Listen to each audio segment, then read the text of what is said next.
Oh, brother, every time I get ready to make a video, the phone goes on. I'm over at my auntie's looking at her floor. This is in her kitchen. This is a linoleum floor, and it's about 15 years old, and look what this has happened. Here we got a hole in the floor right here and there. The linoleum just wore out. Her rubbing the chair back and forth, and then it got a rip on it. See, it's already lifting the edge, and then they cut it off a little bit and do it again. See how this edge is folding back? I'm gonna have to try to do something on there. The best thing to do is to replace your floor. Well, I asked her if she had any patch material, and I was hoping she was gonna say no. She goes, hey, I think I might. So guess what I've got in the garage? Let's see what we got. Kaboom. Here we go. Here's a piece that she just happened to have extra. And it was in a roll, and I unrolled it and put it out in the sun a little bit to try to get it to fold down flat. And see, I've got full tiles. This side I really can't use, because on a patch like that, I'm going to try to cut it from tip to tip on the line here. Okay? That way it's not going to, the patch isn't going to show up as bad. If I were to take that other linoleum and cut it down the edge or something, then you're going to have an edge right in the middle. I don't really want to do that. So see, I've got enough patches on full tiles. 1, 2, 3, 4, 5, 6, 7 pieces. Okay, and I'm hoping, you know, it would have been nice to do this slightly in a different way, but now that we know what the material we have, let's look at our patches again. Okay, let's see what the deal is. And see, this first one is in this tile. I got kind of lucky, I think. See where the edge is? It's right on the edge of the grout, of that fake grout line, so I can trim that back to there. I think what I'm going to do on this patch is I'm going to cut it out, the whole thing, you know, this square. Okay, that's enough for one. And I look at this one here, and see where the edge is right there? If I cut that tile out across, I can make this patch to there, right? Okay, it's over right there, but I could put a little bit of caulking in there, I guess. But see how it's over right there? I'm not quite sure how I'm gonna do that. I may have to cut a square of tile and make it a little bit longer over here, and then double cut it or do something here and try to piecemeal that together, and then come across and across. That way you're not going to see it as much, and because this is so old, this has been worn down, there's felt. There's a felt backing on the back. See that? See that other stuff there?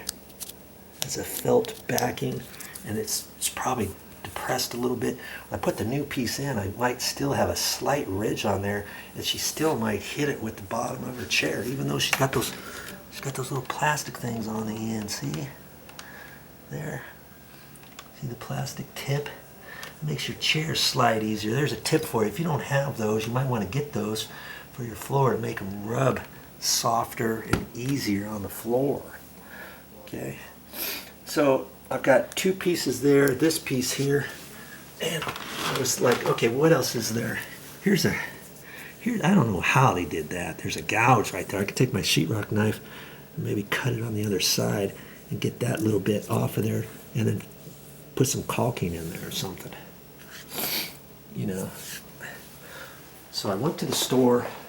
I had to get a few things. What are the things that I got? I've not done this before. I've not patched these before.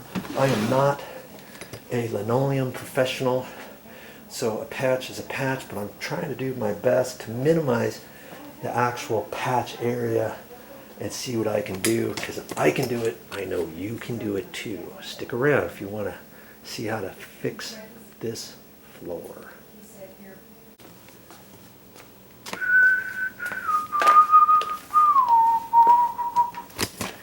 Well, went to the store And what do you suppose I got at my friendly neighborhood Lowe's? Okay, I got some white caulking. This is Alex Plus 40 year.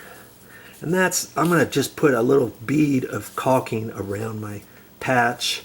If I have a joint that's just slightly too big or something like that, then I'll put this in here. This is white. They have all different kinds like this. This is all-purpose acrylic latex caulk plus silicone.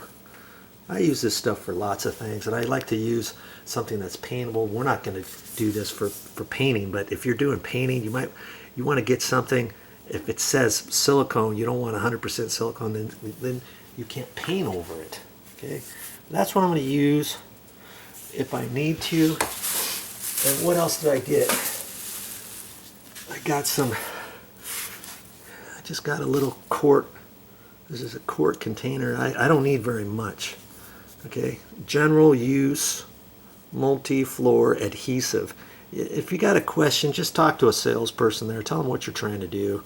See, it says multi-purpose adhesive. And I looked at this, and you can install it. You can put it down, and then you don't have to let it dry all the way and tack up before you install your patch. That's what I liked about it. It said you need to put your floor down within 20 minutes. During the first 20 minutes of after you put it down. Okay, and you can get different ones. This was like $5. This was like $2. And I had to go and get something at the store to put this down with. And on this, I got a little trowel. Okay, and it's got edges on it. See, this was like $3. This is a throwaway. You can clean this up later with this glue with soap and water, I believe. And see, it's got notches on it. You got notch here and notch there. Usually you've got it just on two edges. This other side's smooth and smooth.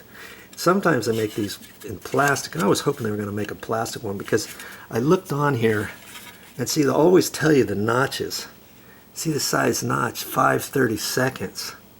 5/32 in tall, the groove, okay?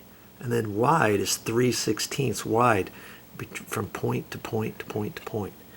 Okay, but then I looked at this stuff here, and somewhere on here, I forget where, it said I needed a notch 1/8 by 1/8 by 1/8.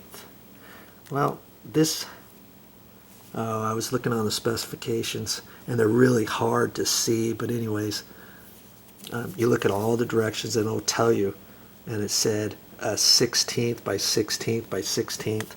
Well, I couldn't find one like that, so I did the best I could. And if this was plastic, I could have taken a pair of tin snips or something, my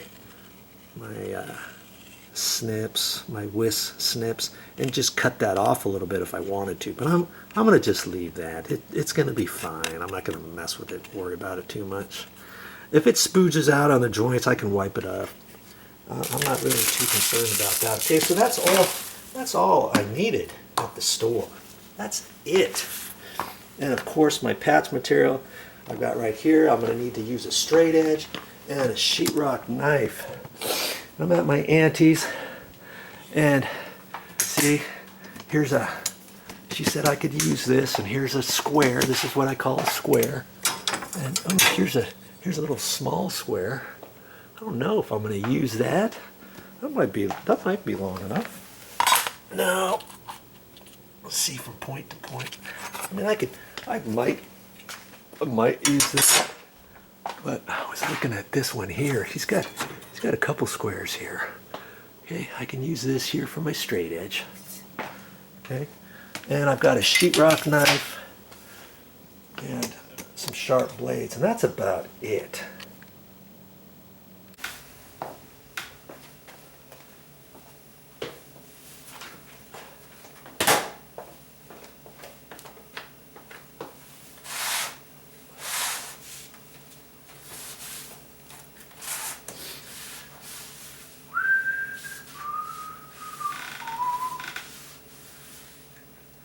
That's all I have for this time, but I'll be back with more videos.